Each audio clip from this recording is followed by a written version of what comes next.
శ్రీమాత్రే నమః. ఈ ఏడాది తొలి చంద్రగ్రహణం హోళీ రోజునే ఏర్పడుతోంది. జ్యోతిష్ శాస్త్ర ప్రకారం ఈ గ్రహణం యొక్క ప్రభావం భారతదేశంపై ఎలా ఉంటుందో ఇప్పుడు తెలుసుకుందాం. 2025లో తొలిసారిగా మార్చి 14న హోళీ పండుగ రోజే సంపూర్ణ చంద్రగ్రహణం ఏర్పడుతోంది. భారత కాలమానం ప్రకారం ఈ చంద్రగ్రహణం ఉదయం 9:27 ప్రారంభమయ్యి ఉదయం 11:56 వరకు సంపూర్ణ చంద్రగ్రహణం ఏర్పడుతుంది.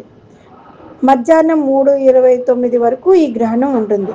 అయితే చాలా మందిలో హోళీ పండుగ రోజే చంద్రగ్రహణం ఏర్పడుతూ ఉండడం వల్ల ఫెస్టివల్ జరుపుకోవచ్చా, ఈ పండుగ జరుపుకోవడంపై చాలా అనుమానాలు వ్యక్తం చేస్తున్నారు. కానీ భారతదేశంపై ఈ చంద్రగ్రహణ ప్రభావం ఉండదంటున్నారు పండితులు. గ్రహణం పగటి సమయంలో ఏర్పడడంతో దాని ప్రభావం భారతదేశంపై ఏమాత్రం ఉండదంటున్నారు. ఇది ఎక్కువగా ఉత్తర అమెరికా, పశ్చిమాఫ్రికాలో కనిపిస్తోంది కనుక ఎలాంటి ఇబ్బందులు లేకుండా మార్చి 13న హోళీ దహనము, మార్చి 14న హోళీ పండుగను జరుపుకోవచ్చని సూచిస్తున్నారు. అంతేకాకుండా గ్రహణం ప్రభావం మన దేశంపై ఉండకపోవడం వలన మేషం నుంచి మీనరాశి వరకు ఏ రాశి వారైనా సరే వారిపై ఎలాంటి ప్రభావం ఉండదని కొందరు పండితులు కూడా చెప్తున్నారు. శ్రీమాత్రే నమః.